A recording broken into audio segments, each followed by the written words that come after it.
Bonjour à tous et bienvenue dans ce nouvel épisode d'Idées en évolution. Quelle est la différence québécoise et nos actes suivent-ils nos paroles? Comment quantifier et mesurer notre différence et comment celle-ci se décline-t-elle? Voilà des questions qu'on se pose aujourd'hui avec nos invités Vincent Vallée et Guillaume Rousseau de l'Institut de recherche sur le Québec dans le cadre du lancement du livre La différence québécoise. Avant toute chose, j'aimerais vous remercier de votre écoute et je vous demanderai de partager, commenter et liker entre guillemets cette vidéo si celui-ci vous plaît. Bonne écoute! Vincent Vallée, vous êtes conseiller en politique publique, étudiant en programme de droit et politique appliquée de l'État à l'Université de Sherbrooke et détenteur d'une maîtrise en sciences politiques et d'un baccalauréat en psychologie. Vous avez également été porte-parole nationale et responsable des dossiers sociopolitiques au sein de l'Association des groupes d'intervention en défense des droits en santé mentale du Québec. Est-ce qu'il me manque quelque chose? Je suis vice-président à l'Institut de recherche sur le Québec depuis suite à la recherche. Puis voilà, je travaille aussi maintenant avec Droit collectif Québec. Droit collectif Québec, en fait, c'est un organisme sans but lucratif qui vise à défendre les droits collectifs du Québec ou les droits nationaux, comme moi j'aime les appeler. C'est lui qui va en cours comme intervenant pour défendre des lois comme en fait la langue française, la laïcité de l'État, des choses comme celle-là. Puis moi, j'ai été embauché pour amener un volet un peu plus politique, en fait, peut-être, on pourrait dire, doctrinal, d'ajouter de la substance du fond.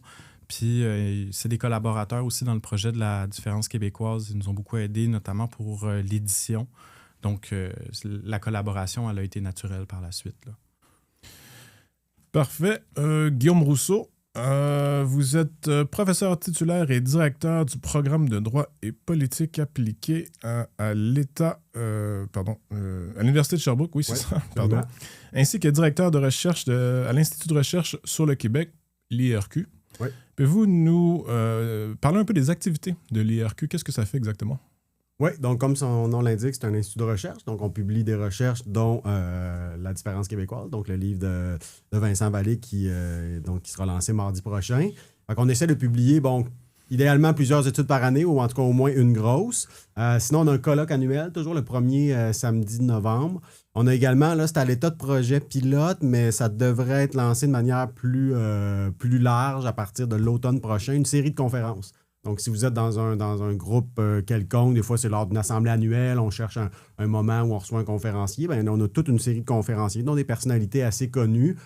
Pour parler, je vous dirais que le sujet de recherche de l'IRQ, c'est vraiment l'identité québécoise, mais au sens large. Donc, des fois, ça peut être des questions d'immigration, des fois, ça peut être des questions de langue, de laïcité, d'éducation. Donc, on avait fait, par exemple, une recherche à un moment donné sur le cours ECR, éthique, culture religieuse.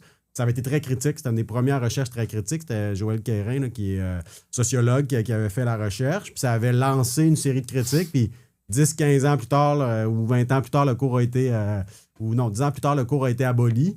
Et ça a été, je pense qu'avec d'autres, on a contribué. Puis là, ensuite, quand il y a eu le nouveau cours Culture et citoyenneté québécoise, on a publié une étude pour voir si effectivement les critiques du cours ECR avaient été prises en compte dans l'élaboration du nouveau cours. Donc, c'est François Côté et David Santarosa qui avaient fait cette étude. Fait que c'est un peu ces choses-là qu'on fait. Puis peut-être que le côté spécifique, parce que des instituts de recherche, il y en a plein, c'est qu'on est proche du monde universitaire, entre autres avec moi, là, qui a un pied dans le monde universitaire puis qui dirige l'IRQ. Mais on est aussi, donc, pas exactement dans le monde universitaire, donc on peut se permettre peut-être des libertés qui sont moins évidentes dans le monde universitaire. Et on recherche le côté très médiatique. Donc, quand on fait une recherche, on fait un communiqué de presse, on veut que les journalistes en parlent. Et puis souvent, il y a un côté programmatique. Donc, on a des recommandations dans l'étude, mais ensuite, on cherche à convaincre les décideurs. Alors, ce qui n'est pas le cas de tous les instituts de recherche. Donc, il y a un côté think tank, comme on dit en anglais, donc d'être un institut de réflexion. Au départ, on était proche du Mouvement national des Québécois, qui est un peu le regroupement des différentes sociétés nationales, Société Saint-Jean-Baptiste. Puis là, on est devenu de plus en plus autonome, mais ça vous donne une idée un petit peu de ce que c'est que l'IRQ. Est-ce que les pouvoirs publics vous écoutent? Oui, ben dans le cas du cours ECR, c'est un bon exemple. Ouais. Cette fois-là, ils nous avaient écoutés. Une autre fois, on a fait une recherche sur ce qu'on appelle maintenant la disposition de souveraineté parlementaire. Donc, on appelle parfois la clause dérogatoire, donc qui fait qu'on peut décider que les chartes des droits là, ne s'appliqueront pas pour contester certaines lois. Donc, quand on a sorti une étude là-dessus, on était les presque parmi les premiers à en parler, puis à dire que des fois, ça peut être justifié et tout.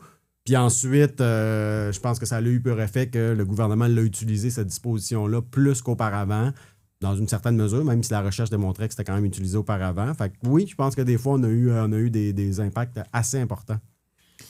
Parfait. Passons au vif du sujet. Pourquoi écrire sur la différence québécoise? Quelle est la genèse de cet ouvrage, Vincent Vallée? Oui, ben dans le fond, le projet est venu, je vous dirais, pour commencer vraiment avec la genèse, c'est une idée de quelqu'un qui est un peu connu quand même, c'est Maxime Pedneau-Jobin, qui a été chroniqueur à la presse, ancien maire de Gatineau, aujourd'hui directeur du Musée national sur l'histoire du Québec. Lui, dans le fond, il accumulait dans sa jeunesse des coupures de journaux. Il était comme fasciné, il avait une fascination pour tous les éléments qui distinguaient le Québec du reste du Canada. Puis il avait mis ça dans une petite boîte, dans le fond, qu'il avait gardée chez lui. Puis suite à son passage à la mairie, il est venu cogner à certaines portes, dont la mienne. Puis il a dit, ben j'ai un paquet de chiffres qui... Je suis sûr qu'il y a quelque chose à faire avec ça. Je ne sais pas quoi, mais il y a quelque chose à faire avec ça. Puis moi, j'ai toujours aimé les chiffres. J'ai étudié, comme tu l'as peut-être dit, en psychologie, en sciences politiques. Je me suis spécialisé aussi en opinion publique. Puis, ben, c'était des données qui parlaient beaucoup des Québécois puis du Québec. Les deux en même temps, puis c'était un peu d'opinion publique, un peu de politique publique. Fait que j'ai dit, ben moi, ça m'intéresse au bout. Fait que ce que j'ai fait, j'utilisais une application sur Internet, puis j'ai mis toutes ces données-là dans une base de données. Puis à partir de là, Maxime puis moi, c'était pendant la pandémie, en fait. Fait qu'on avait beaucoup de temps pour faire ce genre de choses-là. Puis il m'envoyait plein d'articles de journaux qu'il trouvait là, dans les années plus récentes. Fait qu'on a vraiment accumulé une quantité de données jusqu'à atteindre plus que 1000 statistiques sur la différence québécoise.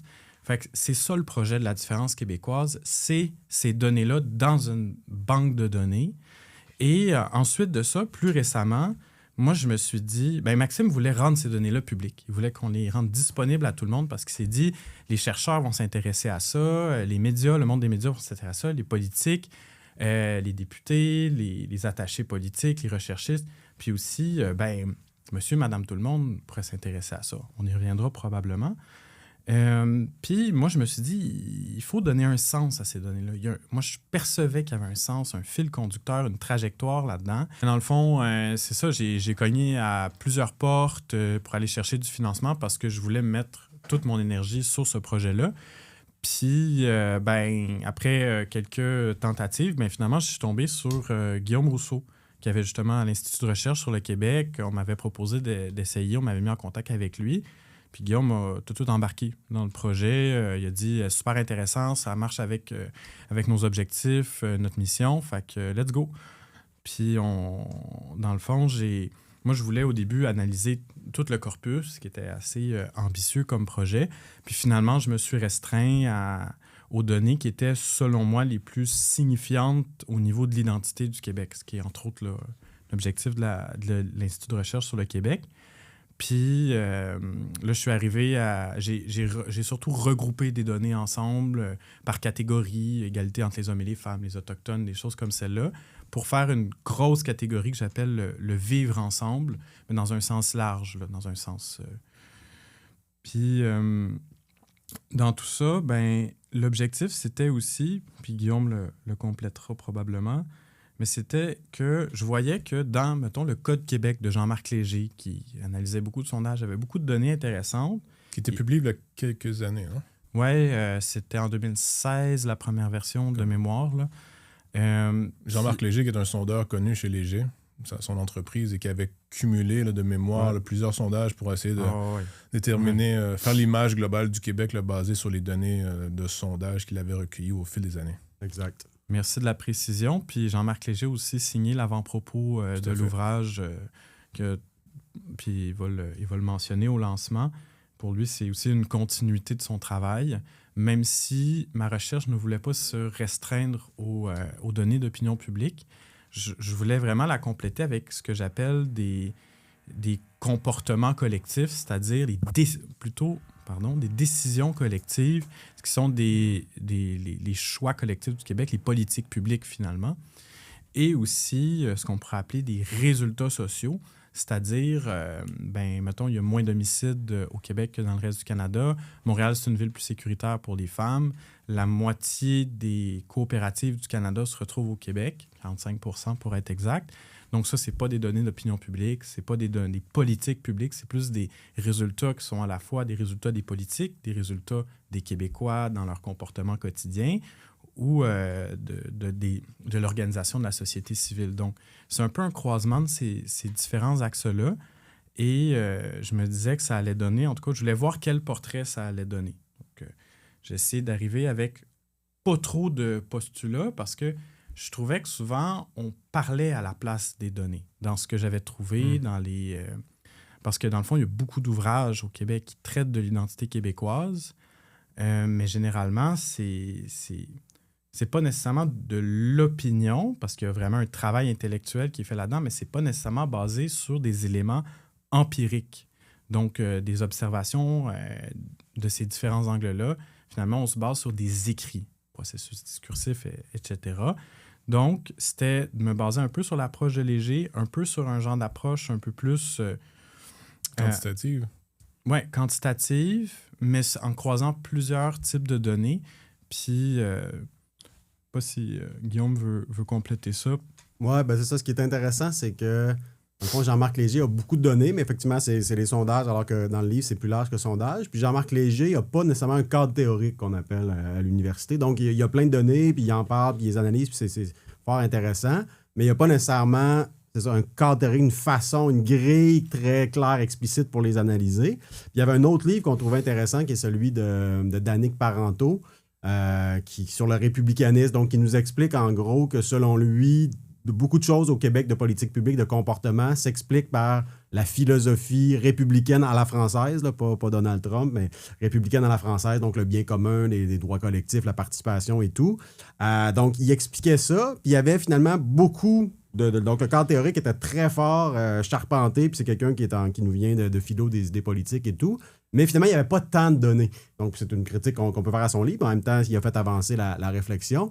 Alors, ce qui est intéressant avec le livre de Vincent, c'est qu'on a à la fois beaucoup de données, donc, un peu comme Léger, mais pas seulement sondage, donc peut-être encore plus. Mais en même temps, comme Danick Parenteau, il y a une vraie référence, il y a un vrai cadre théorique autour de la pensée de Paul Ricoeur. On pourrait développer un peu.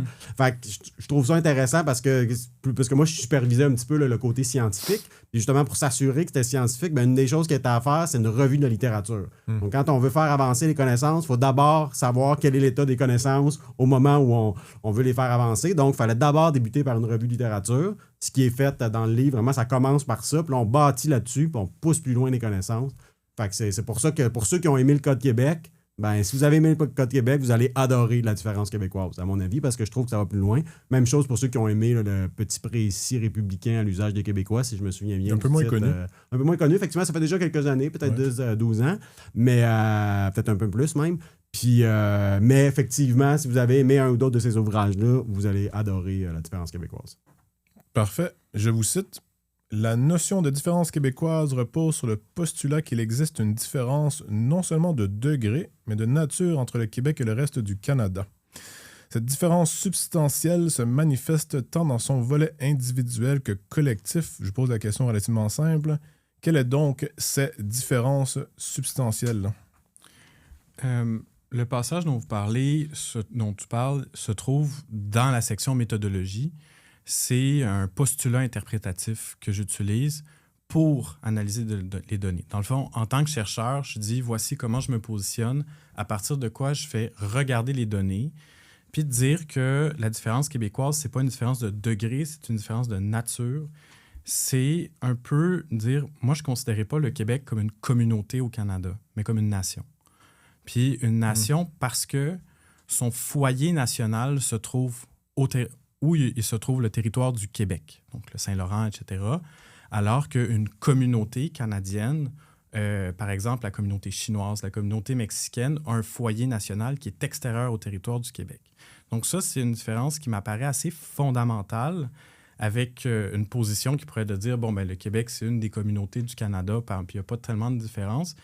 Puis c'est une opinion qui n'est pas tellement populaire, je dirais, au Québec. Si je peux me permettre, est-ce que ça aurait été possible que les résultats furent que finalement, il n'y a pas de différence? Je sais qu'on arrive à la conclusion opposée de ce que je viens de dire, Mais admettons là, qu'on est purement objectif, on se lance dans la recherche, puis on se rend compte que finalement, les différences entre le Canada anglais et le Québec, par exemple, sont plutôt des nuances que des différences fondamentales. Est-ce que ça aurait été un résultat possible? Ben, c'est une question intéressante. Je dirais qu'on n'aurait pas fait de recherche s'il n'y avait pas eu de différence, en fait. Parce que l'initiative est venue du fait que les différences québécoises, ils se retrouvaient un petit peu partout dans l'actualité. On voyait dans une nouvelle qui parle, je sais pas, des familles, une nouvelle qui parle de l'immigration. Il y a toujours une différence québécoise. On la voit pas, c'est pas nécessairement ce qui ressort le plus, mais ce que j'ai constaté, puis dans l'introduction, on en parle, c'est que dans tous les médias, à tous les jours, il y a une petite différence québécoise qui se retrouve là, qui se retrouve là. Puis l'originalité du travail, c'est pas d'inventer des différences. Je pense que tout le monde l'a remarqué, en fait, au Québec. Puis, non, ça revient souvent, mais c'est la première fois que c'est réuni dans un ouvrage. Vraiment mis ensemble. C'est la force de l'ouvrage, en fait. Tracer un sens à travers ça, sans parler à leur place, qui est un exercice en soi, parce qu'on a toujours une envie de leur faire dire des choses qu'ils ne disent pas. Donc, on essaye de rester le plus proche possible de ce qu'elles sont et d'essayer de tracer un peu le portrait de ce que c'est le Québec en fonction de l'information qu'on a, qui est toujours une information qui est imparfaite parce que c'est comme un instrument là, de mesure. On n'a jamais la perfection avec ça. Donc, la conclusion n'aurait pas pu être qu'il n'y a pas de différence. En fait, s'il n'y avait pas eu de différence, il n'y aurait juste pas eu de recherche, tout simplement comme celle-là. Parfait. Vous utilisez les sondages quand même assez souvent dans l'ouvrage comme source de données, mais aussi pour interpréter l'opinion publique, comme tous les sondages, ce qui est absolument normal. Mais il n'y a pas un risque à utiliser beaucoup les sondages pour déterminer, j'allais dire, l'âme d'un peuple. Là, c'est peut-être, je vais un peu loin ici, dans le sens que les gens disent tout et son contraire, ce qui n'est pas anormal, parce que c'est pas des... Au quotidien, les gens ont les pensées et les croyances qu'ils ont. Ils n'ont pas été constamment être rationnels et cohérents 24 heures sur 24, là, tout à fait. Ceci dit, qu'on utilise des sondages pour peindre le portrait des Québécois, ça implique un certain risque, non? Ben, c'est une question d'ordre méthodologique super intéressante, super pertinente. Par où commencer? Déjà de dire que, comme on l'a mentionné un peu plus tôt, les données de sondage, c'est à peu près 1/3 de toutes les données de ma base de données.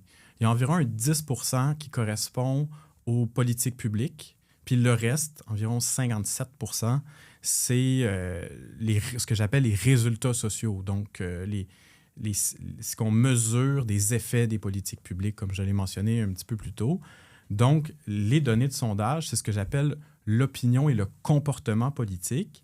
Je pense que ça a une valeur quand même en soi, parce que on peut dire ce qu'on veut sur le Québec, il est comme ci, le Québec est comme ça, mais quand les Québécois se comportent d'une certaine façon, puis que les résultats de sondage, aussi imparfaits qu'ils soient, le rapportent, puis surtout lorsqu'on a plusieurs sondages de firmes différentes qui confirment la même chose, mais ça parle d'une manière d'être des Québécois qu'on ne qualifie pas nécessairement, puisque on va dire, par exemple, que les Québécois sont, je sais pas, sont moins généreux.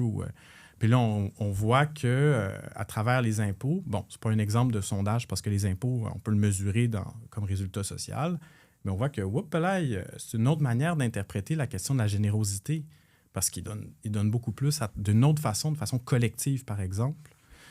Est-ce qu'il y a, oui?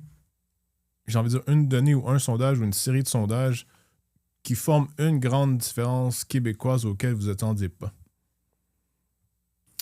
Parce que vous parlez de plusieurs sujets. On parle de la famille, à la religion, à l'immigration, au vivre ensemble, à la santé, la répartition des richesses également. Là, vous ratissez large. Je vous dirais qu'à la lecture de la chose, la plupart me semblaient, là, en créant un lien justement avec les différentes nouvelles qu'on voit au fil du temps, assez quand même évident, dans le sens qu'on le voyait, mais là, on réussit à avoir l'image globale. Mais est-ce qu'il y avait quelque chose qui vous a surpris auquel vous n'attendiez pas? Je peux en donner quelques-unes. Au-delà des sondages, en fait, en général, dans les données, ce qui peut apparaître étonnant, c'est que Montréal, quand on compare avec les grandes villes dans le monde, Montréal, c'est une des villes qui a le moins de trafic dans le monde. Ça, on le sait si on voyage, j'allais dire. Mais c'est vrai que quand on vit à Montréal, au Québec, Montréal est pire que les autres villes du Québec. Là, mais pour avoir traversé Manhattan en voiture à quelques reprises. Là, c'est sûr qu'on se compare mieux. Ouais. La moitié des piscines au Canada se trouvent au Québec aussi. Ça m'a surpris. Comment on explique la chose? Ah, je peux pas donner d'explication parce que la recherche va pas jusque-là. En fait, c'est ça l'intérêt de cette recherche-là, à mon avis, c'est qu'on a plein d'informations comme celle-là qui permettent d'aller faire plus de recherches, d'expliquer des phénomènes comme celui-là. Puis, ce qui est intéressant des piscines, puis je vais peut-être essayer de donner une tentative de réponse, mais Ouais, ça j'ai va une être hypothèse. OK, on pourrait le Vas-y. dire. Mais ce qui est intéressant des piscines avant ça, c'est que ça peut paraître drôle là, comme élément, mais j'avais l'élément des piscines dans un article, puis dans un autre article, j'avais le Québec, c'est là où il y a la moitié des noyades au Canada. Puis la personne, la Croix-Rouge interviewée, a dit « Ah, ben je pense que c'est parce que le Québec est plus pauvre qu'il se noie plus. » Alors que quand on connaît la statistique des piscines, on fait 1 + 1 = 2. C'est malheureux qu'il y ait plus de gens qui se noient au Québec, c'est une évidence. Mais c'est quand même plus logique, compréhensible lorsqu'il y a plus de piscines. Une autre statistique, c'est que le Québec consomme beaucoup plus d'eau que le reste du Canada. Puis là, l'explication qu'on donne dans la nouvelle, c'est de dire, ben les Québécois gaspillent plus, ils arrosent leur asphalte. Puis là, on a une espèce de ton un peu dénigrant, encore une fois, alors que quand on l'associe à la donnée des piscines, ben, ça tombe sous le sens. Fait qu'une petite donnée comme celle-là, lorsqu'elle est croisée avec des données qui ne sont pas nécessairement croisées, ça offre beaucoup de sens. Est-ce qu'on peut, à la limite, même faire un lien avec le côté plus redistributif du Québec avec un État-providence plus fort? Autrement dit, dans une société inégalitaire, vous avez des gens qui ont des piscines creusées, des gens qui n'ont pas de piscine. Dans une société plus égalitaire, vous avez beaucoup de gens qui ont des piscines hors terre. Ça, c'est un bon point. J'avais même pas pensé, mais effectivement, c'est des piscines hors terre aussi. Je pense que la statistique que je mentionne dans l'ouvrage, c'est les piscines en général, mais dans la banque de données, si je me souviens bien, il y a une statistique qui parle vraiment des piscines hors terre. Donc, autrement dit, la social-démocratie, c'est la redistribution des piscines hors terre. Ouais. Voilà la définition concrète de la social-démocratie. C'est super intéressant, puis c'est le genre de réflexion qu'on peut avoir. Moi, mon explication, elle n'était pas la même que celle de Guillaume, mais il faudrait faire des Pour recherches expliquer les piscines hors terre? Ouais. pour démontrer les piscines. Ah. Pour moi, je pense que ça vient de nos origines qui étaient méditerranéennes. On avait un rapport à l'eau quand on était en Ou la France, Rochelle, qui est ou peut-être Atlantique, plus, la Rochelle. qui était plus peut-être. proche de l'eau qu'en Angleterre, par exemple, parce que la comparaison, on le sait, c'est avec le reste du Canada. Puis, mais c'est pas juste les piscines hors terre, parce que la ville de Montréal, c'est la ville au Canada, dans les grandes villes, qui a le plus de piscines par habitant aussi. Ouais. Donc, on se baigne plus. Ouais. Fait que, Piscine privée, on c'est parle. peut-être un peu les deux, ça peut être plus... Piscine privée ou mais publique, le ou les deux? Public. C'est la ok. ville de Ah ouais, Montréal. ok, Merci de le préciser. C'est la ville de Montréal. Ça, j'ai une statistique dans la banque de données sur les piscines dans les villes, pour les municipalités. Puis il y a plus de piscines à Montréal que dans le reste du Canada. Puis c'est ça, ce que je disais, c'est dans le fond, en Grande-Bretagne, il fait plus froid, il pleut, il fait pas beau. Fait que les gens ont peut-être moins l'habitude. C'est peut-être quelque chose qui a perduré dans le temps. Mais encore une fois, c'est le genre de choses qu'il faut aller vérifier, qu'il faut aller voir. Rappelons que toutes les données, donc à peu près 1000 statistiques, vont être disponibles sur un site web aussi. Hein? Oui, exactement, qui va être dévoilé là, le 20 mai. Pour ceux qui seraient intéressés à venir, c'est à 17h à la maison Ludger-Duvernay, donc 82 rue Sherbrooke-Ouest. Oui. Parfait. On le rappellera en fin d'entretien. Je vais passer à ma prochaine question. On a mentionné que Jean-Marc Léger a rédigé le préface que j'ai trouvé pertinent, court mais pertinent, parce qu'il dit d'un point de vue culturel, je reprends, il avait posé la question à une certaine époque dans un de ses sondages, que je cite ici, d'un point de vue culturel, vous sentez-vous plus proche de la France, du Canada anglais ou des États-Unis? Question posée aux Québécois. Je rappelle ici, fin de la citation. 1 tiers avait répondu la France, le 2e tiers le Canada anglais et le 3e tiers les États-Unis. Jean-Marc Léger avait tiré des conclusions relativement positives. Ceci dit, en lisant ceci, je n'ai pas pu m'empêcher de croire que ces différences culturelles sont-elles réconciliables, étant donné que, politiquement parlant, ça peut être conflictuel au niveau des allégeances, au minimum. Question intéressante. Question posée aux deux, hein, d'ailleurs. Guillaume Rousseau s'en débat à l'aise aussi. Dans le fond, comme on l'a mentionné un peu plus tôt, Jean-Marc Léger n'utilise pas de cadre théorique dans son ouvrage. Puis il dit lui-même, là, c'est quelque chose qu'il mentionne dans son livre. Et c'est un peu, à mon sens, parce que, dans le fond, la question qui se pose, c'est d'où vient la différence québécoise? On le sait qu'il y a une différence au Québec. Là, c'est pas moi qui le découvre. Là. J'en ajoute un peu de mots là-dessus. Mais d'où vient la différence québécoise? Puis lui, la position qui tire comme conclusion, c'est de dire, ben, en fonction de ce que les Québécois se perçoivent eux-mêmes, ben, je pense que c'est un peu un mélange des États-Unis, du Canada anglais puis de la France. C'est pas tout à fait comme ça qu'il dit. C'est mon interprétation. Mais moi, je mets un petit bémol sur les données qui concernent l'auto-perception. Moi, c'est différent du comportement. Le comportement, il est là, il est lui-même, il agit. L'auto-perception, ça parle aussi de comment est-ce qu'on perçoit la France, comment est-ce qu'on perçoit les États-Unis, comment est-ce qu'on perçoit le Canada anglais. Peut-être que le chiffre serait un petit peu différent depuis quelques temps aussi. Oui, c'est vrai. Par rapport aux États-Unis. Puis, je pense qu'il y a un peu de vrai de dire qu'il y a des influences américaines, il y a des influences françaises, etc. Moi, j'aime bien dire que le Québec, en fait, c'est le fruit d'un territoire, d'une langue et d'une histoire. Parce qu'on s'inscrit dans un sol, dans une terre, dans quelque chose de physique. La langue, c'est notre manière de penser. Ça rappelle nos origines françaises, comme Jean-Marc Léger le mentionne. Puis, c'est aussi une philosophie qui vient avec la langue, avec la philosophie culturelle. Puis notre histoire, évidemment, c'est ce qui nous façonne, c'est ce qui nous construit. Donc...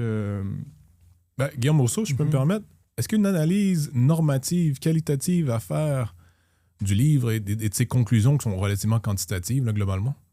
Oui, ben c'est ça qui est bien dans le livre, c'est qu'il y a beaucoup de quantitatifs, parce que c'est beaucoup des statistiques, que ce soit de sondage ou des nombres de piscines. Donc, il y a beaucoup de quantitatifs, mais en même temps, il y a du qualitatif, justement, avec, comme vient de nous dire Vincent, histoire, langue, territoire et tout. Fait que je pense que c'est ça aussi qui est intéressant, c'est qu'on n'est pas seulement dans du quantitatif brut, on est aussi dans de l'interprétation, mais toujours appuyé. Puis c'est pas que de l'interprétation sans nécessairement avoir de données, où là, ça peut faire un essai intéressant, mais c'est un autre chose. Fait que je pense qu'il y a un bel équilibre entre quantitatif, qualitatif, descriptif, analytique. Puis comme je le mentionne, quand tu as lu l'ouvrage, tu as dû le voir que j'essaie pas de quantifier la différence, même si des fois, on n'a pas le choix. Des fois, il y a des différences qui sont tellement importantes qu'on Il y a des comparaisons quand même. Il y a des comparaisons, mais je n'essaie pas de quantifier les comparaisons. C'est un exercice que j'ai fait. J'essaie plutôt de regarder dans quel sens elles vont, dans quelle direction elles vont. Mais il y a des fois où le clash est tellement grand qu'il faut le mentionner. C'est, par exemple, la modification unilatérale, parce que le Québec cherche à inscrire le Québec, la langue française, dans la Constitution du Canada. Il y a une perception de ça. Au Québec, le chiffre exact, je ne m'en souviens plus, mais c'est à peu près plus que la moitié des Québécois qui sont pour, peut-être 65 % ou plus. Dans le Canada anglais, c'est le même chiffre, mais qui ne sont pas d'accord avec ça. Fait que ça, c'est un chiffre qui est grand, mais je ne cherche pas à le quantifier, c'est plus de montrer des points de tension peut-être où il peut avoir. Fait que c'est là que le volet quantitatif croise le qualitatif aussi, peut-être. Parfait. Votre analyse conclut sur la primauté du collectif sur l'individuel au sein d'un républicanisme québécois. Pouvez-vous donner des exemples concrets de ce que serait cette primauté et une forme de républicanisme québécois? Et oui. Dans le fond, pour la primauté du collectif, un exemple, je vais répéter un exemple que j'ai mentionné, là, c'est j'ai déjà vu là, dans les chiffres qu'on dit que les Québécois sont moins généreux. Ils sont moins généreux que les autres Canadiens parce qu'ils font moins de dons. On l'entend. Ouais. Ils font moins de dons de charité, puis c'est vrai que ça, c'est une différence québécoise. On fait moins de dons. On s'implique moins aussi dans des causes humanitaires, communautaires, etc. Par contre, on paye plus d'impôts. Est-ce que ça, c'est une démonstration qu'on est moins généreux ou c'est pas une façon différente de l'être? Peut-être parce qu'on n'a pas le choix aussi. Mais si on regarde avec les sondages, il faudrait peut-être revérifier encore, mais les Québécois ne sont pas si en désaccord que ça. Il faudrait peut-être vérifier ce chiffre-là, mais ça, c'est peut-être plus l'ordre de l'intuition. En désaccord avec des impôts plus élevés, c'est ça? C'est ça. Ouais. Je pense qu'on tolère davantage des impôts plus élevés. Ça ne veut pas dire que 100% des Québécois tolèrent ça, sont tous d'accord, mais c'est comme en moyenne, en général, on accepte davantage que l'État s'occupe de la redistribution plutôt que, dans le monde anglo-saxon, décide où vont les dons. Puis on sait aussi qu'il y a davantage de déductions d'impôts dans le reste du Canada. Et donc, ils ont leur espèce de eux-mêmes, leur propre impôt qu'ils payent, mais ils veulent savoir où va leur argent, alors que nous, on se dit, c'est le collectif qui décide.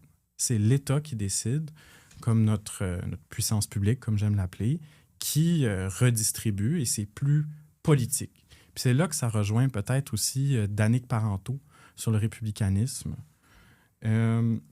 Parce que lorsqu'on parle du républicanisme dans ta question, c'est sur l'ouvrage de Danick Parenteau qui dit, ça c'est super intéressant, c'est ce qu'il nous dit essentiellement, c'est que le Québec a une tendance républicaine française dont il n'est pas conscient.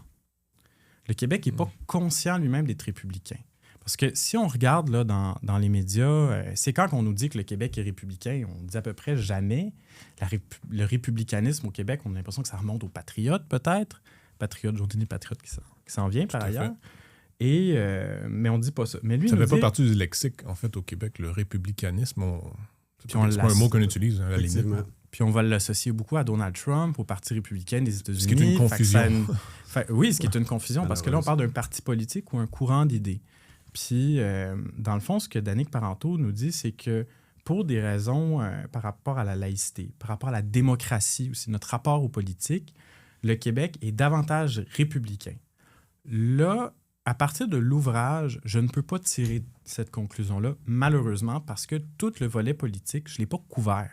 Je me suis limité au vivre ensemble, donc les rapports intercommunautaires. Il y a quand même des éléments, par contre, qui sont intéressants. C'est la conception du vivre ensemble au Québec est, selon moi, selon ce qu'on en analyse, davantage universaliste, ou du moins une conception québécoise de l'universalisme, on pourrait dire. Puis c'est ce qui pourrait expliquer une des conclusions de l'ouvrage, qui est que le Québec est plus égalitaire que le reste du Canada. On offre davantage d'opportunités aux nouveaux arrivants. Un des exemples qui est assez frappant, c'est que les immigrants ont un meilleur taux d'emploi. Les immigrants, ou ce qu'on appelle les minorités visibles dans Statistique Canada, ont une plus grande représentation à l'Assemblée nationale et dans le fond, dans le milieu du travail, ne serait-ce que parce qu'ils sont embauchés. Les femmes ont un meilleur taux d'emploi au Québec. D'ailleurs, c'est un des meilleurs au monde, là. En général, c'est juste en bas de la Suède, mais l'écart entre les hommes et les femmes, le Québec bat la Suède puis tous les autres pays dans le monde en termes d'écart dans le taux d'emploi entre les hommes et les femmes. Ce qui fait qu'au niveau de l'immigration, les femmes immigrantes ont un taux d'emploi nettement supérieur que dans le reste du Canada. Donc ça, c'est des exemples qui parlent de cette conception-là de l'universalisme. En même temps, je pense que avec toutes ces données-là, il y aurait un piège qui, je pense, est évité, qui serait celui de l'essentialisation. Mm-hmm. Donc, de dire les Québécois sont différents parce qu'il y a un taux d'occupation plus élevé chez les femmes. Donc, être Québécois, c'est être d'accord avec un taux d'occupation d'occupation professionnelle plus élevé pour les femmes. Donc, on ne tombe pas dans ce piège-là. En tout cas, moi, je ne le perçois pas. Peut-être que certains diront que ça, puis il pourrait y avoir un débat, mais à mon sens, on ne tombe pas là-dedans. Donc, il y a ces différences québécoises-là, on les explique, mais on n'est pas en train de dire, par exemple, que un Québec où il y aurait moins d'impôts, moins de services publics, ce serait plus vraiment le Québec, puis ce serait anti-québécois de vouloir des baisses d'impôts. Donc, on ne tombe pas dans ce discours-là qui existe. Là. C'est plus au Canada anglais. Des fois, on dit que c'est un-Canadian. Si quelqu'un propose de privatiser le système de santé, on va dire que c'est un-Canadian. Alors, on ne tombe pas là-dedans. Et d'après moi, c'est un choix judicieux de l'auteur de dire, voici les différences québécoises. Il y en a des bonnes, il y en a des moins bonnes. Peut-être que globalement, c'est plutôt positif dans le livre, mais ça ne veut pas dire qu'on essentialise pour autant. Ça, je pense que c'est important de le souligner. Là. Ça aurait été un piège là, qu'on aurait pu tomber dedans, puis ça a été évité. Tout à fait, ça mène à ma prochaine question. En lisant l'ouvrage, j'ai pas pu m'empêcher de me poser les questions. Est-ce que ces différences sont bonnes ou mauvaises? Qu'est-ce qu'elles disent de nous-mêmes? Il y en a certaines qui vont être bonnes ou mauvaises, dépendamment des perspectives. Mais sont présentés d'une façon globalement assez objective, en voulant dire voici ce que sont les différences, mais il n'y a pas de jugement moral, comme Guillaume Rousseau venait de le dire, ce qui est tout à fait normal et une force de l'essai, mais en tant que lecteur, on se pose la question, donc je vous pose la question, qu'est-ce que ces différences disent de nous-mêmes et est-ce qu'on a des bonnes et des mauvaises ou est-ce qu'on doit faire ce jugement moral? Encore une question vraiment très intéressante. Je vais commencer en disant que la société dans laquelle on vit est très moralisatrice. Ouais. On nous dit souvent quoi faire, quoi pas faire, qu'est-ce qui est bon, qu'est-ce qui est pas bon. Puis il y a un jugement énorme. Un jugement énorme. D'abord, comme posture de chercheur, ce serait malhonnête de juger les différences, à mon sens. C'est vraiment la posture que j'ai prise comme chercheur. Puis aussi, je me suis dit, je pense que ça va nous faire du bien, un break, une pause, je devrais dire, une pause de nous dire si ce qu'on est, on mérite de l'être ou si c'est bien ou si c'est pas bien. Il y a des différences qui sont objectivement plutôt positives ou plutôt négatives. Par rapport, mettons, on parlait de la diplomation, par exemple. C'est sûr que ça, on peut avoir l'impression que c'est positif ou pas. Mais il y a des questions qui... Le taux de diplomation? Excusez. Si on regardait le taux de diplomation, c'est pas dans l'ouvrage, il faudrait voir oui, okay. là, dans la base de données, mais il y a une différence au niveau du taux de diplomation. Mais bref, c'est juste un exemple pour dire que c'est sûr qu'un taux de diplomation plus élevé est un indice de développement social. Donc ça, ce serait... en soi, ce serait une façon de dire que oui, c'est peut-être meilleur, mais je pense pas que c'est une question morale. Là. C'est peut-être une question là, de niveau de développement, comme je l'ai mentionné. Je serais plus direct. Je vous dirais que ça parle beaucoup de l'intervention de l'État, que certains appelleraient de l'étatisme. Et là, c'est mon jugement personnel, c'est absolument pas dans le livre, je tiens à le préciser. Mais au Québec, on s'en vante, et à mon avis, c'est plutôt un mot, MAUX, de la société québécoise. On a parfois la bonne tendance de se retourner vers l'État, mais un peu comme les Français, on a trop tendance à se retourner vers l'État pour régler nos problèmes, ce qui fait que la société civile est parfois, j'ai envie de dire, affaiblie à la racine. Et les différentes données que vous mettez de l'avant dans le livre semblent confirmer ma crainte, si on peut dire, là, mon jugement de ce côté-ci. Donc, j'étais curieux un peu de voir qu'est-ce que vous en pensiez, en particulier en ce qui a trait à l'intervention de l'État qu'on semble vouloir et demander constamment. Là. C'est le deuxième volet, justement, peut-être de la qualification des données. La différence québécoise, comme le dit Guillaume, elle ne nous dit pas ce que le Québec doit faire ou ce qu'il ne doit pas faire. Là. Toutefois, c'est juste ce que tu viens de dire. Le Québec est plus interventionniste. Les Québécois ont davantage d'attentes envers l'État. Est-ce que c'est bien? Est-ce que c'est pas bien? Moi, je pense que c'est une différence qu'on a avec le Canada pour des raisons peut-être justement d'égalité. Puis ça, je parle justement des racines anthropologiques de l'égalité au Québec dans l'interprétation avec Emmanuel Todd. Ensuite, je veux dire, le Québec n'est pas figé dans le temps. Le Québec a changé. Le Québec peut changer. Et l'appréciation de l'interventionnisme, mais ça dépend de nos sensibilités personnelles aussi, de sensibilité morale, sensibilité politique.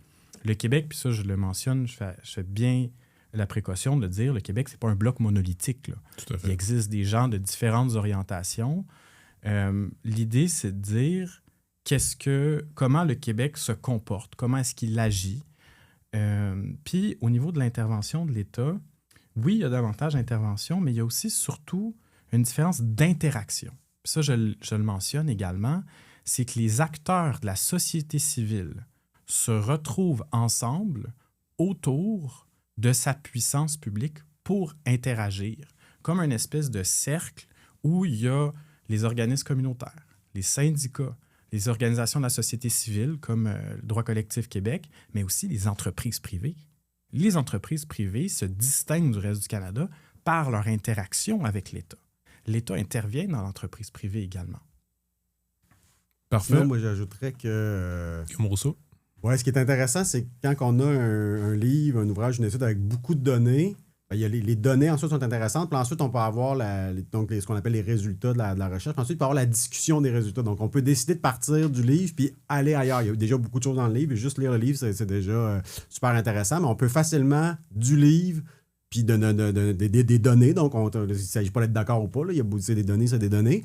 Et là, on peut par contre les interpréter. Là, on peut décider de poser des questions comme celles que tu poses, puis décider d'en débattre. Fait que, sur la question de l'État, il y a plusieurs avenues possibles. On peut dire, bon, mais puisqu'on est différent, ça nous prend un gros État, parce que si les services ne sont pas donnés par l'État québécois, ça va être donné par le fédéral ou par des compagnies multinationales. Ça ne sera pas adapté à notre différence québécoise. On pourrait faire un argument social-démocrate dans le sens de, puisqu'il y a une différence québécoise, il faut avoir un État lourd. Ça peut se défendre comme point de vue. Mais un autre point de vue, ce serait de dire, bon, il existe une différence québécoise. Par ailleurs, mettons, par hypothèse, la personne dit, ben moi, je suis pour un État moins interventionniste, davantage de libéralisme et tout, mais la différence québécoise, elle existe. Donc, ça pourrait nous mener, par exemple, à penser une libéralisation, penser un certain nombre de privatisations au Québec, Mais la question qu'il faut dire, comment on pourrait penser à une forme de libéralisation, de privatisation, appelez ça comme on veut, mais qui tiendrait compte de la différence québécoise? Plutôt parce que souvent, le libéralisme ou quoi, c'est souvent importé. On va dire, bon, on veut faire comme Thatcher, à une certaine époque, c'était ça. Fait, ce qui n'est pas toujours adapté, puis ça a été tenté avec l'État Provigo qu'on appelait et tout à l'époque, puis ça n'a pas été un succès là, sur le gouvernement Bourassa II des privatisations. Mais si quelqu'un voulait, dans une optique plus libérale, proposer un programme politique, à mon avis, ce serait à son avantage de dire, OK, il existe une telle chose, la différence québécoise. Donc, si on veut proposer de manière crédible une décroissance de l'État-providence, ben faisons-le en tenant compte du fait que le Québec est différent, puis que si on veut faire ça intelligemment, il faut tenir compte de ça. Donc, peut-être qu'on ne privatisera pas les questions de culture et de langue, du moins pas en premier. Puis là, bon, c'est un exemple facile, mais je pense qu'on pourrait vraiment pousser une réflexion extrêmement intéressante de comment adopter une politique libérale au sens économique, tout en respectant la différence québécoise. Il y aurait vraiment un chantier de réflexion extrêmement intéressant pour les gens plus de centre ou de centre-droite, là. Ben, ça mène à la prochaine question. Quel débat de société espérez-vous susciter avec ce livre? Débat de société. Ça en est un, je pense. Ça en est un gros, hein? Je sais pas si j'avais ça en tête. Quel débat de société je vais Ou des amener. questions qu'on devrait se poser collectivement basées sur la différence québécoise. Ben, à ce moment-là, je vais vous parler tout de suite de Paul Ricoeur. Paul Ricoeur, qui n'est pas nécessairement un nom connu. C'est même pas quelqu'un que je connaissais avant que Guillaume Rousseau m'en parle. C'est un philosophe français qui, dans le fond, sa pensée est assez complexe, mais on peut la simplifier en disant que, dans le fond, lui, ce qu'il dit, c'est que l'identité d'une personne ou d'une société, d'une collectivité, a deux aspects, en gros. Un aspect qui est narratif. Qu'est-ce qu'on se raconte sur nous-mêmes? Qu'est-ce qu'on se raconte sur ce qu'on est? Et au Québec, on est quand même bon pour se raconter beaucoup de choses sur ce qu'on est, se raconter une histoire, etc. Le Canada est peut-être encore meilleur que nous, mais ça, c'est un autre sujet. Puis, il y a aussi une identité que je pourrais qualifier de réelle ou de matérielle, qui est une réalité dont on n'a pas toujours conscience, qui est indépendante de l'identité narrative.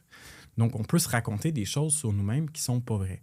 Puis ce que cette recherche-là amène, à mon sens, c'est de l'information sur ce qu'on est sans qu'on soit nécessairement conscient qu'on le soit. Puis pour peut-être, idéalement, je l'espère, qu'on soit capable d'ajuster ce qu'on se raconte sur nous-mêmes avec ce qu'on est réellement d'un point de vue empirique, d'un point de vue des données qu'on a. On est dans une ère où les données, il y en a énormément. Statistique Canada en sort à tous les jours, on peut penser, bon. Donc, on part de ce qu'on a, on regarde, puis on se dit, bon, ben, c'est dans cette direction-là que vont les Québécois. Ben, nous, comme société, ben, on pourrait prendre des politiques publiques qui vont dans ce sens-là de ce que sont les Québécois, par exemple, et d'avoir une interaction un petit peu plus grande avec ça. Même chose pour le milieu de la recherche. Il y a beaucoup de questionnements qui se font en ce moment sur le milieu de la recherche en général. La société civile, quand elle prend des décisions, elle peut consulter cette banque de données-là pour savoir quelques différences québécoises sur, mettons, un organisme qui parle des familles, un organisme en environnement, des choses comme celle-là. Tu cliques sur le bouton environnement, tu vas voir c'est quoi nos différences, puis tu te dis, OK, ben, si je veux parler aux Québécois, c'est dans ce sens-là que ça semble se diriger. Ouais, c'est sûr que il y a plein de différences québécoises, des statistiques sur le site web. Le livre, c'est plus sur le vivre ensemble. Donc, naturellement, ça pourrait amener à des débats du moins contribuer à des débats qui existent déjà. Immigration, langue, laïcité, il y a des choses là-dessus dans le livre précisément. Donc, forcément, ça alimente la réflexion. Puis plus largement, l'idée, c'est de dire, ben, justement, quand on est de la société civile, puis qu'on essaie d'influencer l'État, ou on est concepteur de politique publique, ou bref, un peu tous les décideurs, puis les gens qui mènent des réflexions sur la politique au sens très large, au Québec, ont peut-être intérêt à avoir cette sensibilité-là, de dire, bon, ben oui, il y a peut-être quelque chose qui existe intéressant aux États-Unis ou en Ontario ou en Allemagne, mais si on l'importe au Québec, peut-être qu'il y a des adaptations à faire. Et là, ben, une fois, bon, il y a d'avoir la sensibilité, puis ensuite, l'adaptation, elle se fait comment? Ben, elle se fait sur la base de données. Fait que je pense que c'est ça. Fait que c'est comme si presque tous les débats au Québec pourraient bénéficier de cette sensibilité-là puis de données sur la différence québécoise. Maintenant, il y a peut-être des domaines où il y a peut-être moins de différence, puis ça ramène à la question de tantôt de peut-être que des fois, la différence québécoise elle pourrait ne pas exister dans tel cas, puis on ne l'exclut pas. Mais c'est sûr que le livre portant sur le vivre ensemble, ça semble être un domaine où les différences Québec-Canada sont peut-être plus larges. Si on était vraiment sur quelque chose de très, très strictement économique, il y aurait des différences, mais peut-être moins que dans le vivre ensemble. Donc, mais je pense que tout ce qui est vivre ensemble, clairement, il y a une sensibilité à développer, qui existe déjà, mais qui est soit à développer chez certaines personnes ou soit à mieux appuyer sur les données chez d'autres qui l'ont déjà. Puis, on a un exemple très concret de comment on peut utiliser ces données-là. Guillaume Rousseau a écrit des livres sur la convergence culturelle, des livres, des articles, des textes sur ce sujet-là. Donc, il a été invité naturellement à parler pour le projet de loi 84 sur l'intégration nationale. Donc, c'est le vivre ensemble d'une certaine façon. Puis là, on s'est croisés, puis j'ai dit, ben, ça serait intéressant de parler de la différence québécoise dedans parce qu'il y a plein d'éléments dans l'ouvrage qui en parlent. Donc, il m'a invité, puis il y a une partie complète du mémoire qui porte sur la différence québécoise dans le vivre ensemble. Montréal puis Toronto, c'est pas la même game, là. À Montréal, il y a beaucoup moins de quartiers ethniques, de concentration communautariste dans la ville qu'à Toronto ou à Vancouver, par exemple. C'est des données qu'on a présentées au ministre, qui est, selon moi, important à avoir en tête quand on pense les politiques publiques. Ouais. Parlons d'immigration, justement. À la lecture du livre, j'ai eu la perception, en gros, qu'on faisait mieux, si on peut dire, au Québec. Qu'il y avait une meilleure intégration, meilleure tolérance, des relations plus cordiales. Vous avez dit une mixité sociale dans des quartiers que le reste du Canada n'a pas. Et pourtant, si on se fie aux médias, j'allais dire anglo-canadiens, mais pas que, là, au Québec aussi, ça serait l'inverse. C'est le reste du Canada qui réussirait mieux l'accueil, l'intégration économique, culturelle et autres des immigrants. Comment expliquer cette différence? Ben, c'est justement la différence entre l'identité narrative, ce qu'on se raconte, puis l'identité réelle. On revient encore une fois à Paul Ricoeur. Puis je dirais aussi que, première chose, c'est on intègre mieux l'immigration. Je pense que c'est québécois de dire ça. Ce que tu as dit, c'est québécois parce que ce que tu as vu dans le livre, c'est, ben oui, on fait mieux que le reste du Canada, mais parce que, ben de mon point de vue, de Québécois, que cette sensibilité-là, cette approche-là, cette culture-là, on a l'impression qu'on fait mieux parce qu'on veut vivre ensemble, on veut vivre avec les personnes, alors que dans le reste du Canada, je ne peux pas parler pour eux autres, la recherche ne porte pas sur le reste du Canada, mais peut-être qu'ils pourraient se dire, ben moi, je n'ai pas de problème avec ça, là, qu'il y ait différents quartiers communautaires, qu'on se mélange un peu moins, etc. Donc, il y a une part de subjectivité aussi là-dedans, dans cette appréciation-là. Ensuite, c'est justement l'élément, c'est qu'au Québec, il y a clairement une espèce, moi, c'est ce que j'appelle une genre de convergence naturelle. Ça ne veut pas dire que c'est une assimilation puis qu'on est tous ensemble en même temps puis tout pareil, là. Mais une convergence, ça veut dire une marche dans une même direction qui est peut-être un petit peu plus importante au Québec. Puis, ben, là, on va embarquer dans peut-être une analyse un peu plus critique. C'est de dire que si les médias anglo-canadiens, surtout anglo-canadiens, mais aussi au Québec, il y en a, mais le discours anglo-canadien dit qu'on intègre mal nos immigrants puis qu'on ne fait pas la job de la bonne façon, ben en fait, c'est une qualification de la différence. Eux, ils voient une différence au Québec, puis ils jugent, ils portent un jugement moral dessus qui est c'est intolérable qu'une province, qu'un État, qu'une nation, qu'un groupe au Canada se comporte différemment que ce que nous, on prône comme idéologie ou comme, disons, comme notre perception du bien commun qui est différente. Et nous, au Québec, on dit, ben, en fait, on dit rien, on fait juste le faire. On est différent, puis c'est tout. Ouais, puis un exemple de ça, c'est que, puis là, je pense que je l'ai pris ça dans le livre, là, corrige-moi si je me trompe, mais c'est, par exemple, il y a des sondages qui disaient que les Québécois vont être plus exigeants envers les immigrants en termes d'intégration culturelle. Donc, par exemple, c'est pour une question du genre...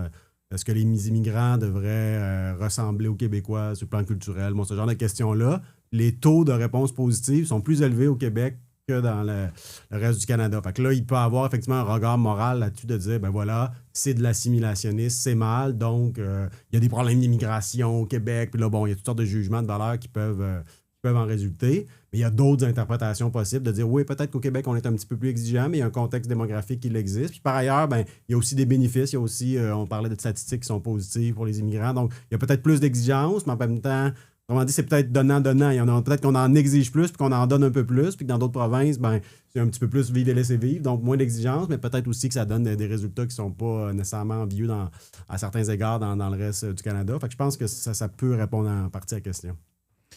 Dernière question. J'ai eu le sentiment à la lecture du livre, encore une fois, qu'en gros, le Québec est plus à gauche. Est-ce que je me trompe? Je ris parce qu'on a souvent ces échanges-là ensemble. Je réponds, plus à gauche de quoi? Globalement, là, sur l'axe gauche-droite idéologique, si on peut dire. À gauche du Québec, à gauche du Canada. C'est sûr que la différence porte sur la différence entre le Québec et le Canada. Donc, on pourrait se poser la question, est-ce que le Québec est plus à gauche que le Canada? Mais dans le Canada anglais, est-ce que la gauche, c'est un référent si important que ça? Ou bien c'est pas le libéralisme, qui n'est pas un référent qu'on associe peut-être au Québec, à tort ou à raison, à la gauche? Moi, ce que je réponds à cette question-là, c'est le Québec, c'est le Québec, tout simplement. Il y a des différences au niveau de la redistribution. Il y a peut-être une tendance plus égalitariste au Québec. On a tendance à associer ça à la gauche, peut-être à raison. Mais si on regarde que le Québec, bien évidemment, le Québec, la moyenne est au centre. C'est juste logique. Il y a des gens à gauche, il y a des gens à droite. Puis là, je tomberais dans des analyses un petit peu plus d'opinion publique, ce qui me sortirait un peu de l'ouvrage. Mais je pense que les questions de gauche-droite au Québec se posent différemment. Parce que la gauche puis la droite, ça vient de la France comme conception. On l'a un peu importé chez nous. Et mais souvent, les divisions au Québec sont davantage au niveau identitaire. Fait que là, est-ce qu'on est vraiment... La gauche, ça réfère à l'identité, à l'économie? On ne sait plus trop parce que... Moi, je pense que cette distinction-là est importante parce que si on regarde en termes de questions un peu plus justement identitaires, culturelles, on pourrait presque dire le contraire. On disait à l'instant, des sondages des Québécois sont plus exigeants en termes de ce que j'appelle la convergence culturelle, donc d'inviter les nouveaux arrivants à se joindre à la culture majoritaire. Donc ça serait vu comme étant de droite, selon certaines définitions de la droite ou de la gauche, donc moins à gauche que le multiculturalisme canadien. Mais quand on parle vraiment de niveau de fiscalité, niveau de service public, ben là, effectivement, c'est un fait bien connu que le Québec est plus à gauche que la moyenne. Redistributeur. C'est ça. Donc, plus de fiscalité, plus de services publics. Donc, voilà, plus de redistribution aussi, parce que c'est aussi les chèques, c'est pas juste les services publics. Mais en même temps, c'est ça. C'est plus que la moyenne des autres provinces. On pourrait faire des nuances. Le Nouveau-Brunswick, c'est pas l'Alberta pour toutes sortes de raisons évidentes.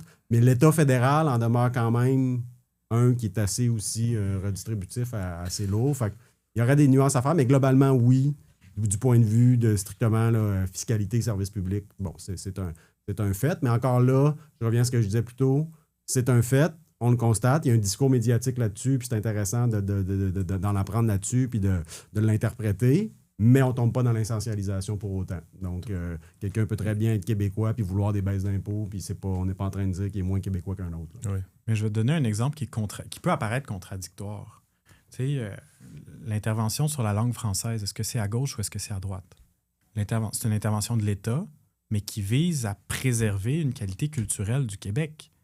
Il y a beaucoup de conservateurs qui sont d'accord avec cette forme d'intervention de l'État-là. Donc, c'est pour ça que des fois, c'est un petit peu plus complexe que... J'aime pas beaucoup les étiquettes en réalité. Et justement, c'est qu'on utilise l'État pour réaliser nos aspirations collectives, tout simplement. Mot de la fin, peut-être nous rappeler le lancement ou quand, comment, le site web aussi, où le trouver, et donc La différence québécoise, publiée aux éditions de l'Institut de recherche sur le Québec. Vincent Vallée, Guillaume Rousseau. Oui. Bien, je me permettrais peut-être un petit mot, puisqu'on a parlé de à quoi sert la recherche, et puis je vais évidemment parler d'où ce que ça va être publié. La recherche est intéressante pour des chercheurs, pour des politiciens, pour des médias, mais il y a un intérêt aussi pour monsieur, madame, tout le monde, pour mes concitoyens, etc., parce que une des premières choses que j'ai vécues en lisant les coupures de journaux de Maxime, c'est un sentiment, en fait, que j'ai eu, c'est « Coudonc, on n'est pas si pire que ça ». C'est un petit peu ce sentiment-là qui vient peut-être d'un discours ambiant ou quelque chose. Puis le livre n'est pas écrit de façon difficile à lire non plus. Là. Je pense que tu l'as peut-être constaté. Tout à fait. Il y a quand même une accessibilité, même si c'est une recherche. Et oui, le lancement de la recherche et du site web, du projet, c'est le mardi 20 mai à 17h. on va avoir Guillaume Rousseau qui va être avec nous. Ben ouais. D'autres, et quand même une belle brochette de personnes aussi. Absolument, Donc, ça va me faire plaisir de prononcer un mot lors du lancement parce que c'est beaucoup en collaboration avec l'Institut de recherche sur le Québec, là, dont j'ai l'honneur d'assurer la direction scientifique. Puis, par ailleurs, je me permets de mentionner que le contexte aussi plus large de l'ouvrage, c'est que Vincent était, on le mentionnait plus tôt, là, est maintenant diplômé du programme de droit et politique appliqué de l'État de l'Université de Sherbrooke que je dirige. Fait qu'on était, on était appelés à se côtoyer dans ce contexte-là. Je me permets de le plugger, comme on dit, si jamais il y a de vos auditeurs qui sont au bac en droit ou en Sciences Po puis qui pensent poursuivre des études, n'hésitez pas à m'écrire. Programme de 2 ans? Ouais, non, même pas, c'est 8 mois. C'est un DESS. Donc, vous arrivez en septembre, puis au mois d'avril, vous avez un diplôme de deuxième cycle. Puis ensuite, il y a des stages qui sont possibles. Donc, Vincent poursuit à Droit collectif Québec là, après son DESS. Fait que je le mentionne parce que je pense que le livre est dans cet esprit-là, même si moi, j'aurais aimé qu'il y aurait... s'il y avait eu encore plus de dimensions juridiques dans le livre. Mais peut-être pour le tome 2, Vincent, parce que ça a été rédigé, il était au tout début du programme ou même un peu avant. Ben donc, non, il n'était pas encore. C'est ça, fait qu'il n'était pas encore formé en droit. Fait que moi, je finirais peut-être en souhaitant que le tome 2, le cas échéant, ait un volet juridique, parce que là aussi, il y a des différences importantes, évidemment, avec la common law, le droit civil notamment. Là. Fait que, à suivre, peut-être qu'on est en train de lancer l'idée du tome 2. Parfait. Ben, un tome 2, peut-être. Messieurs, merci beaucoup. Merci. Merci.